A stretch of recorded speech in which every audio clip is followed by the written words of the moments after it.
today I am in Changsha. Is it Changsha? No, Changsha. Changsha. Yeah, Changsha. I'm in Changsha in China. I'm actually on my way to Beijing, but I'm privileged to meet one of the Kenyan guys here in Changsha. Actually, he's also on transit. Yeah, you're heading to? I'm heading to Liaoning province. Guangzhou first and then Liaoning province. Wow. So he's a student here in China. He'll tell us more about what he is doing. But yeah, karibu sana. Asante. What is your name again? So my name is Marvin Masharia. I'm a student in University of Science and Technology in Anshan, Liaoning province. And I'm studying civil engineering. Civil engineering. And you know, wale watu wa physics. So I'm so privileged that at least I've been able to meet you. When did you come to China? So I came to China last year. So far I've only been in China for 1 year. My first year for university nilirudi for summer holidays nilirudi Kenya. So at least I meet my parents and all that. Yeah. So kikakupata iliyokupata huko JKIA. Wow, JKIA was crazy. Yeah. Hey, JKIA was crazy. Unfortunately, tulikuwa tuna fly on the day like when strikes zilikuwa zina happen. So tulikaa kwa line for so long. We've been on the line for like about 3 hours just standing waiting for the line for people to be cleared from customs. But it took long. It really took long, and it's a wake up call from the government for him. Yeah, so basically in China, you've been in China for 1 year. What are some of the culture shocks? I know mtu akienda mahali, you know, like, and especially China, people believe like ukienda huko unakula mbwa, unakula nyoka, unakula all that. What are the culture shocks? And wewe mwenyewe wakati ulikuwa unakuja ulikuwa expect kula nyoka na umekula by the way? Now, kusema ukweli, there's culture shock. The first culture shock nilipata ni language barrier. No one here speaks English. The most English you'll find is either in an airport, very few individuals, Yeah. But mostly it's only in the airport or maybe in schools. That's where you'll find English. Ukitoka nje, no one speaks English. That's the first culture shock. The second one, kuhusu chakula, mimi siulizangi swali. Juu kusema ukweli nikiuliza swali, I can like ulizi swali. What do you mean ulizi swali? Ulizi ati nyama ni nini? Siulizangi like what is this food, what is this no. As long as it tastes good, I eat, because I'm not a picky eater. I eat everything. Hey, I'm blessed to eat everything. So nikianza kuuliza ini snails ama sijui ni nyama umbo ama sijui ni nini, sitakula, but heri tu nifunge macho na nikule. Have you ever tasted snails? So the weirdest thing I can only say I've tasted that I know of is duck intestines. Duck? Yeah, duck intestines. But duck watu wanakula? Or frogs. Frog nimekula. Frogs? Frog. Nimekula frogs sana. Like, but frogs inakuanga tasty by then. Inakuanga tasty, like so tasty. Frogs umekula frogs? Hey! Alafu nasema ziko tasty? You should try. You should try it. Please excuse me on that. So frogs, Yeah, so I've eaten frogs, I've eaten squid. But squid watu wanakula. I've eaten a lot of seafood. Seafood hapa ni mob sana. Watu wanapenda seafood. Nyoka? Nyoka sijui kama nimekula. Sijui. Sema ukweli sijui. Maybe. Inaweza kuwa ni zile zenye zimesiagwa hata you can't tell. Yeah, so you can't know. Juu unajua most of the time ukiuliza seafood, most of the times wao wamesiaga. Na umbwa? Maybe, but I don't think so. I don't like ile yenye umekula ukaona hii nimekula niyo umbwa. No, I don't think so. I don't think so. I think most of the times kuna venye like some meals the Chinese will tell you, "Hey, hapa usikule." Usikule. They'll tell you, this one maybe it's for locals to peke yake. Yeah. So hii nini? What is it again? Culture shock umesema ni language barrier na food. Those are the main culture shock. Another thing is development. Yeah, these guys are ahead of us. Way ahead of us. Way ahead of us. There's a lot of new things coming to China. I've realized that everything here is on your phone. You don't need anything. You don't need to do what do you mean everything is on your phone? You don't need to go to a physical store to get whatever you want. If you want your bread, unaingia tu kwa simu, you order, it's brought. If you want your food, you order, it's brought. Even like your shopping, kama unataka kununua like nyanya, kitunguu, waru, mchele, like kaida to house shopping for cooking. You just go on your phone, you order it online, wanakuletea. It is so convenient. Everything here, like, it's online, it's quick, everyone is on time, watu wachelewi. Yeah, that's one thing napenda sana. In terms of prices? In terms of pricing, I'll say food here is roughly the same as Kenya, just slightly more expensive, but to say if it's more expensive by maybe each by like 20 bob or kitu kayo, but it's just slightly more expensive, but siwezi complain. Yeah. Okay, is it just food or even other things like electronics and all that? Electronics are cheaper. They're not cheap. Most of the people wanakanga na yo misinformation that ukienda China unaweza pata, like maybe tuseme simu Kenya inauzwa 20k, kuja hapa China utapata inauzwa 10Gs or 5. Ati mtu atadhani atakupea 5,000 alafu you get the same phone you'll buy at 20k in Kenya. No. It's not like that. You just find it slightly cheaper. Tuseme ka Kenya utanunua 20k, huko utanunua kitu like 15, between maybe 13 and 15. So it will be like way cheaper. Most of the people assume electronics hapa, utapata like it's bad.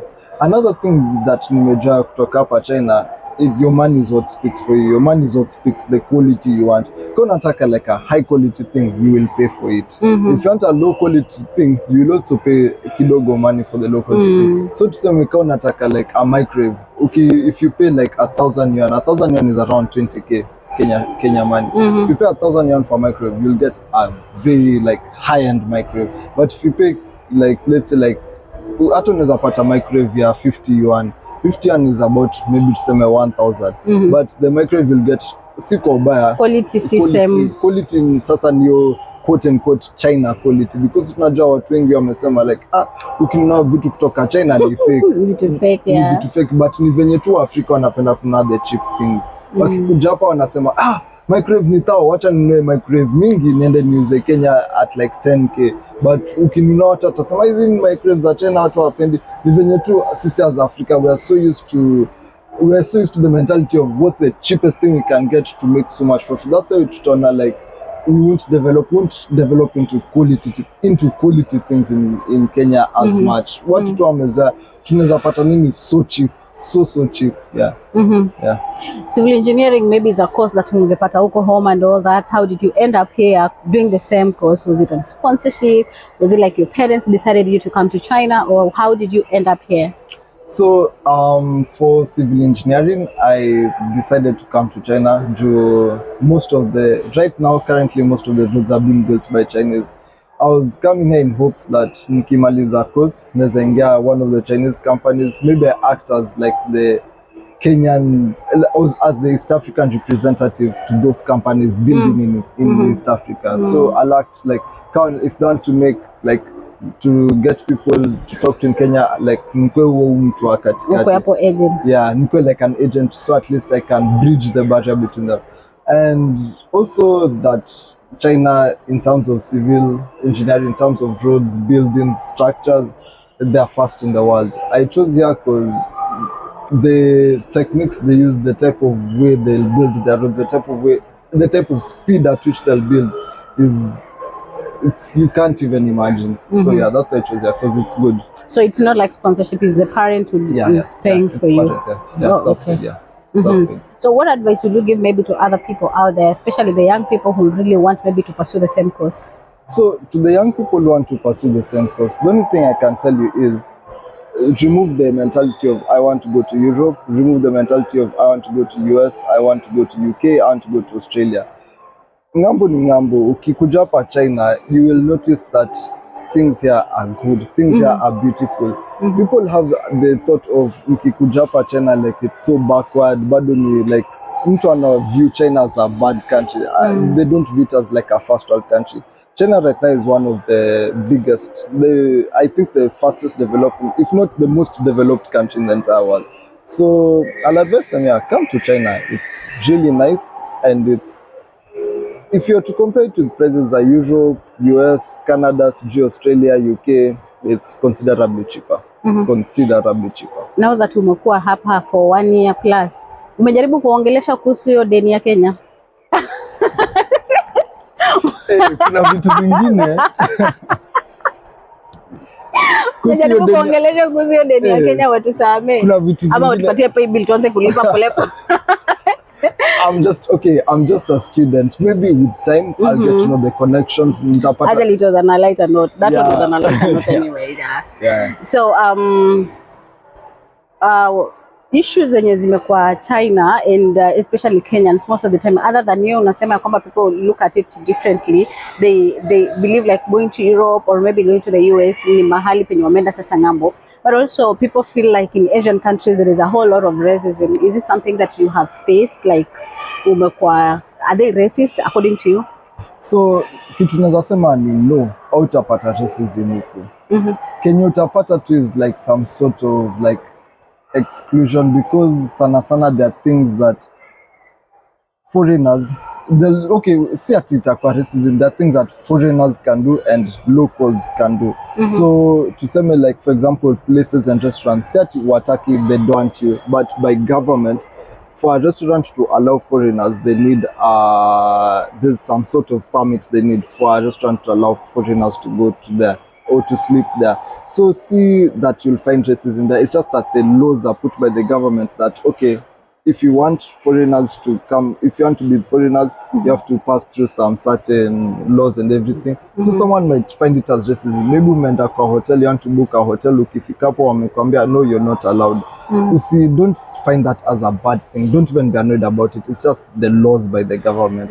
If you find a hotel that has abided by those laws about being able to accommodate foreigners, you'll find it will be a smooth and easy experience. Very, very nice. Yeah. But since some experience racism. One of the things when you mentioned culture shock was the language barrier. Yes. Right now you are here, you've been here for 1 year. Are you able to communicate in their language? Was it difficult? How long did it take you? Well, Mandarin is difficult. I won't lie. I'm still learning Mandarin as a course. I'm taking Mandarin as a course. It's very, very difficult.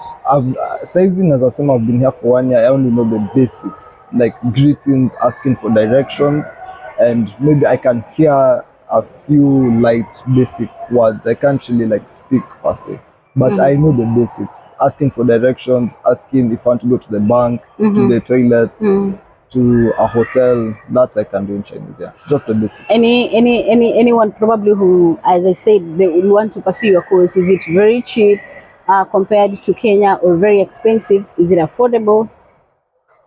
Compared to Kenya, the prices are similar to people paying parallel. What job here, the prices are not the same as what job. Maybe if you're paying parallel, it's roughly the same prices, but per year. Hapo unalipa per year, si ati unalipa per sem. But it's roughly similar to prices za ukilipa parallel in Kenya. Tumekuja huku sasa, tuambie base gani tunaweza tembea, mitaa gani, mashimo gani tunaweza tembea huku. Now that wewe mwenyewe umekuwa mwenyeji for 1 year, tupatie mashimo tutembee. Huku kuna wali mengi kutembea. Hata tunaweza enda like metro, just take a ride to somewhere short, tuone tu like the city and everything and then come back. Maybe like 30 minutes alafu turudi. Okay. Yeah. Sasa utubia taifa, ongelesha wa Kenya. Maybe your parting shots. So as my parting shot, welcome to China. Now as Kenyans we need to be serious, we need to be focused. To be honest, tuko nyuma kidogo, ndio kweli. And a lot of corruption it's bad. It's not helping us develop at all. But, and I'm grateful for at least being here. Thank you so much for having me. Yeah. Asanteni sana guys. Next time sijui nitaleta nani. Nataka nitembee hii China, nikutane na Wakenya, niwaongeleshe. Camera person hapa ni Mkenya, amekataa kuongea. Nitamtafuta tuongee naye. Anyways guys, till next time. Kwaherini. Bye bye.